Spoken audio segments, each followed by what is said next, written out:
안녕하세요. 반갑습니다. 어느덧 2020년 마지막 토익 스피킹 특강으로 찾아뵙게 되었습니다. 한 해 동안 다사다난한 환경 속에서도 꿋꿋하게 시험 준비를 하시는 우리 여러분들의 열정에 조금이나마 힘이 되어드리기 위해 저 또한 앞으로도 학습자료 연구 개발에 대한 부단한 노력과 함께 좀 더 좋은 모습으로 찾아뵐 수 있도록 약속드리겠습니다. 이번 연도 마지막 특강은 만점 대비가 가능한 두 파트에 대한 공략법을 저와 함께 정리해보는 시간을 가져보실 텐데요. 시험 준비를 하실 수 있는 물리적인 시간이 부족하시거나 영어 실력이 특출나지 않으신 분들도 충분히 해당 사항만 숙지를 하시고 적용을 하실 수 있다면 쉽게 만점이 가능한 파트이므로 잘 체화해서 이번 시간 이후로 한번 적용을 해보시기 바랍니다. 자, 그 첫 번째 파트는 그림을 묘사해야 되는 두 번째 파트예요. 자, 여러 가지 이제 공략법들을 제가 강의에서도 이제 녹여서 우리 본 과정 속에 설명드렸었는데 그 부분에 대한 이제 정리하는 과정이라고 생각하시면 돼요. 그래서 우리가 추측성 묘사를 또 다양하게 사용하기로 약속한 바가 있었죠. 추측성 동사라는 것은 뭐 looks like, seems to be처럼 해석을 했을 때 뭐뭐인 듯처럼 보입니다. 뭐뭐처럼 느껴집니다. 사실이 아닌 본인의 주관적인 묘사라는 것을 잘 담아낼 수 있는 표현들이 바로 이런 추측성 동사들이었었죠. 자, 그래서 기본 동사에서 한 단계 올려서 추측을 할 수 있다는 인상을 잘 보여줄 수 있도록 하는 것이 또 관건이었고요. 두 번째는 다양한 문장으로 묘사를 해야만 했었죠. 다양한 문장이라는 것은 여기 이제 사물을 여러 개를 묘사해야 된다는 게 아니라요. 형용사를 사용하거나 다양한 수식어 구조를 사용하거나 또 문장의 형태가 너무 단조롭게 반복되지 않도록 주어 동사를 변칙적으로 사용한다라든지 이런 식으로 문장의 패턴을 다변화시켜서 여러 가지 표현을 우리가 쓸 수 있다는 것을 사진 묘사 쪽에서 입증하기로 했었던 부분들이 있었죠. 자, 그런 의미에서 다양한 문장이고요. 형용사는 많이 쓸수록 다다익산이라는 거 여러분들도 아실 거예요. 형용사를 많이 쓰면은 그 명사에 대해서 규정을 하는 표현이 되기 때문에 그 명사에 대해서 특징을 묘사하게 될 수밖에 없잖아요. 뭐 사람이면은 어떤 특징을 갖고 있는지, 인상착의를 묘사할 때도 옷이 어떤 옷인지, 사물이면은 뭐 크기가 어떤지, 색상이 어떤지, 재질이 어떤지 이런 부분들에 대해서 성격을 규정하는 부분에서 여러분들이 가산점을 받는 겁니다. 가산점이라는 제도가 따로 있는 건 아닌데 제가 비유적으로 설명한다는 것도 알고 있으시죠? 점수로 이어진다는 의미로서 가산점이라고 표현을 한 거고요. 자, 그 다음에 연습하지 않았거나 확신이 없는 어휘는 사용을 자제하도록 해주세요. 자, 이 부분은 제가 이렇게 말씀을 드려도 가서 지키시기가 쉽진 않으실 거예요. 왜냐하면은 아무리 스크립트를 잘 외워가도 여러분들 눈에 익숙하지 않은 사진이 눈앞에 나오거나 또 이게 시험장이라는 불안감이 조성되어 있는 또 환경 속에 앉아 있다 보면요. 머릿속이 새하얘지는 경우들이 많잖아요. 그러면은 한 번도 연습하지 않았던 즉흥적인 묘사를 하게 되는 거예요. 그렇게 해야지만 뭔가 많은 것을 대답할 수 있다는 생각 때문에 그 방법을 활용하시는데 그렇게 확신이 없는 표현들 내가 영어 기본기가 아주 뛰어나지 않은 이상 즉흥적인 묘사를 하게 되면요. 그림 묘사는 답변 퀄리티가 많이 떨어질 수밖에 없습니다. 그래서 우리가 애초에 그림 묘사에 대한 스크립트를 암기해가는 거였었죠. 그 사진의 특징에 따라서 바로바로 살점만 삽입해서 완성도가 높은 문장을 만들 수 있도록 하는 게 우리의 목적 중에 하나였습니다. 자, 그래서 즉흥 묘사는 파트 2에서 좋지 않다는 거예요.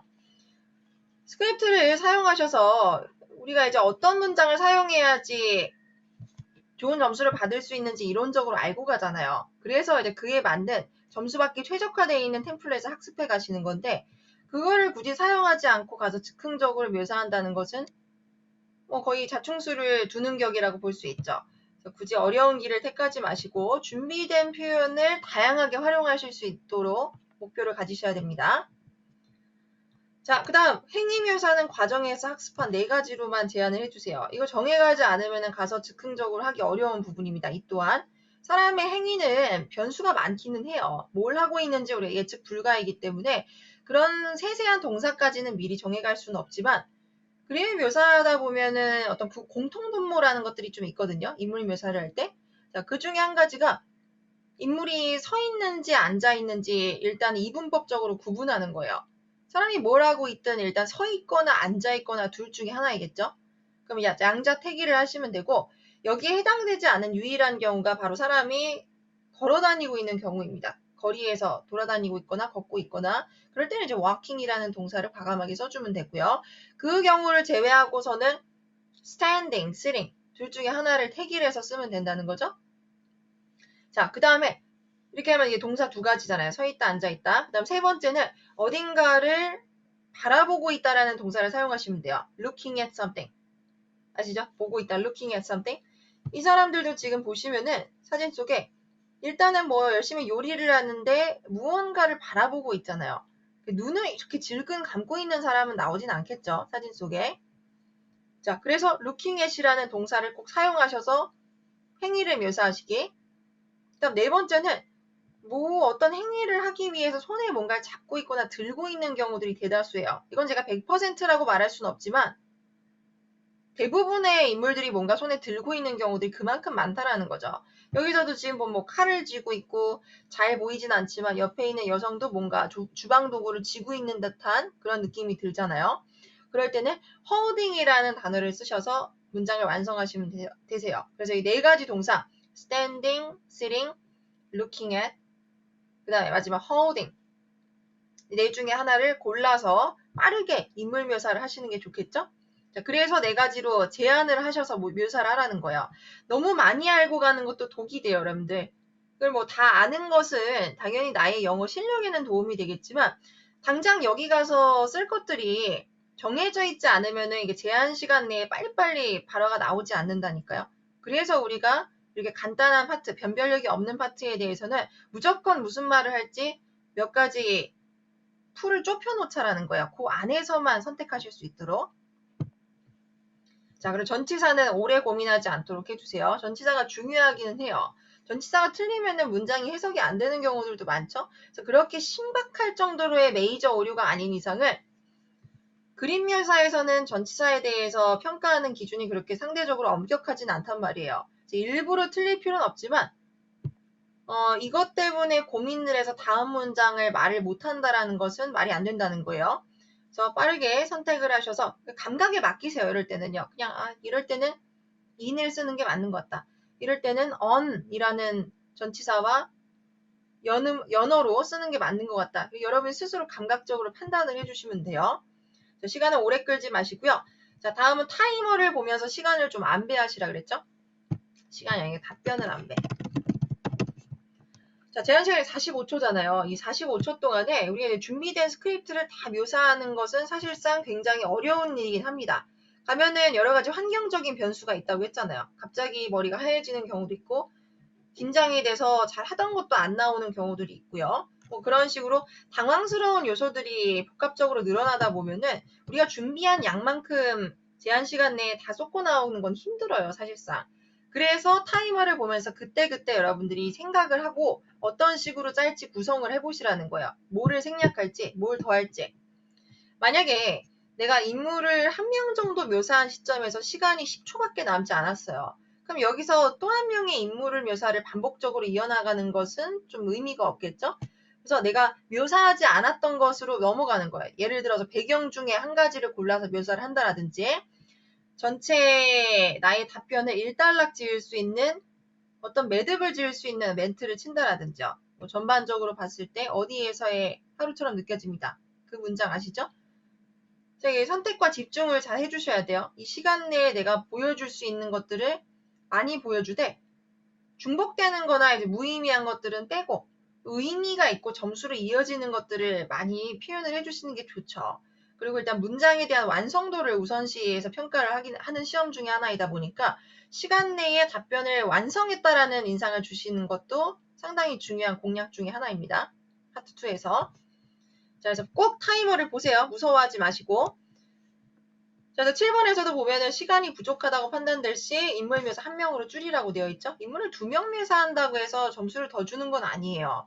아까도 얘기했지만 어떤 문장을 사용하고 얼마나 다양한 수식어구를 사용하고 문장 패턴이나 표현 패턴에 대한 점수를 주는 거지 인물의 명수와 사물의 개수는 아무 상관이 없습니다. 자, 다음은 또 많은 분들이 간과하는 부분인데 문장끼리 좀 응집이 되도록 연결어를 사용을 해주셔야 돼요. 문장이 너무 단타로 떨어져 있다라는 느낌을 주면요. 여러분들 스크립을 외워서 읽는다라는 인상밖에 줄 수가 없어요. 그래서 이게 자연스럽게 결속을 좀 시키려는 거예요.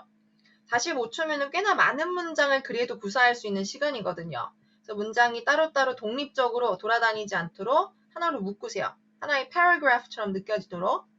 연결어라고 해서 많은 연결어가 필요가 없죠. 그림 묘사를 할 때는 특수한 접속사나 전치사들이 필요 없어요. 그냥 그래서요, 또한요, 그래서도 아니죠. 그리고요, 또요. 뭔가 문장을 이어나갈 수 있는 최소한의 연결어가 필요하다는 거예요.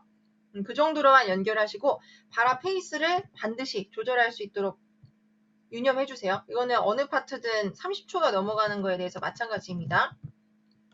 단타성 문장들이 아니기 때문에 발화 페이스 조절을 안 하면요. 이거야말로 정말 무언가를 암기해서 말한다라는 인상을 주기 쉽고 그리고 일단 흡수력이 좀 떨어져요. 영어 문장은 여러분이 구절끼리 끊어서 읽어야 된다라는 특징이 좀 있잖아요. 음절 단위의 언어가 아니다 보니까요. 그래서 본인이 말하는 것이 무엇인지 명확하게 의사 전달을 하려면은 영어에 있어서는 발화 속도 조절이 상당히 중요한 역할을 합니다. 여기서는 이거는 이제 그림 묘사뿐만 아니라 어느 파트에서나 해당이 되기 때문에 발화 페이스 조절은 반드시 시험이 끝나기 전까지도 의식을 해서 신경을 써주셔야 되는 부분이 되겠고요. 마지막으로 사진에 있는 모든 것을 어차피 묘사를 하는 건 불가능하기 때문에 선택과 집중. 내가 잘할 수 있는 것을 짚어서 확신이 있는 것들만 묘사를 하세요. 괜히 어줍지 않게 잘 모르는 것들을 건들려고 하지 마시고 도전하는 거에 대해서 점수를 주는 시험이 아니에요. 여러분들이 호기롭게 도전한다고 해서 거기에 박수를 아무도 쳐주지 않습니다.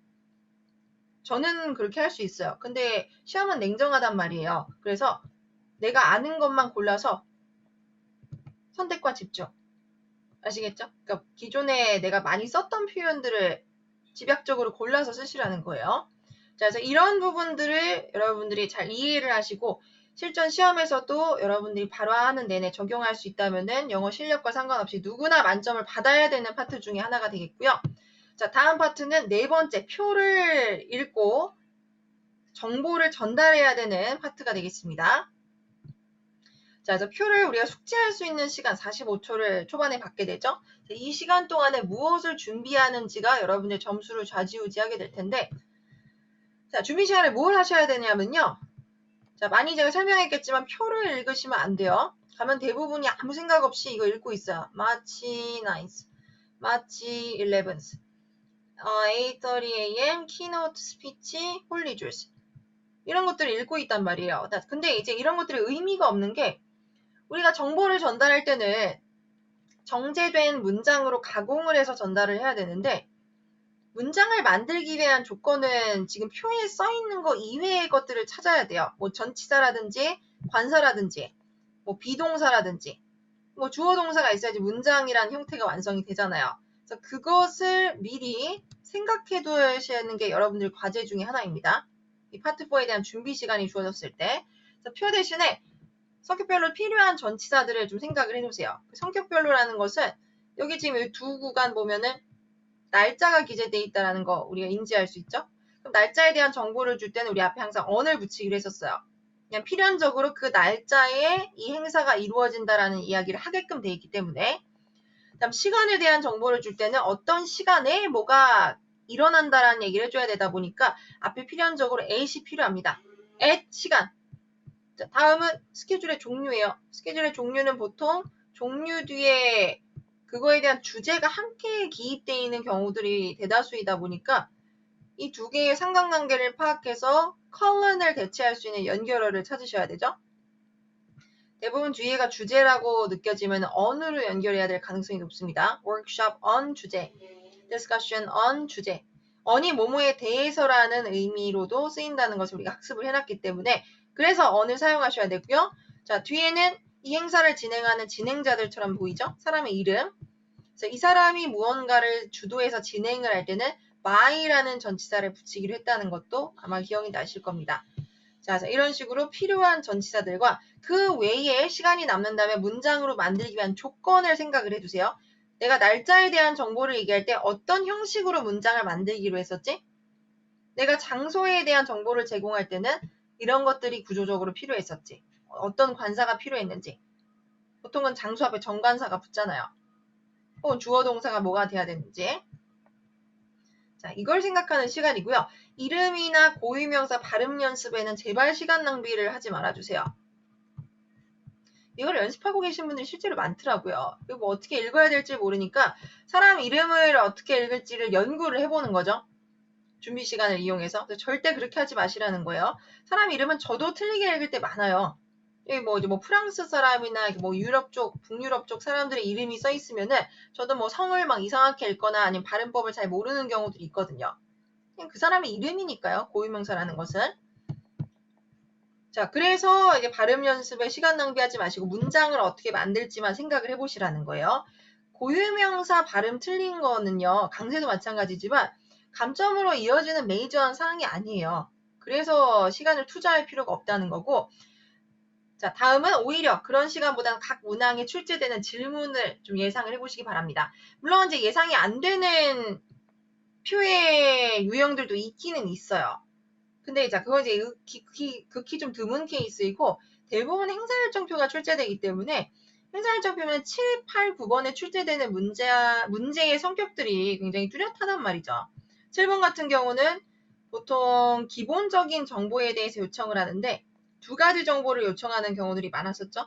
뭐 날짜, 장소 이렇게 물어본다라든지 뭐 시간, 장소 뭐 이렇게 물어본다라든지요. 아니 뭐 첫 번째 행사가 일어나는 시간과 뭐 누가 진행을 하는지 이런 식으로 기초 정보에 대한 질문을 두 가지를 하는 경우들이 많습니다. 그래서 각 질문들이 어떻게 나오는지 문항별로 성격을 좀 생각을 해 놓으세요.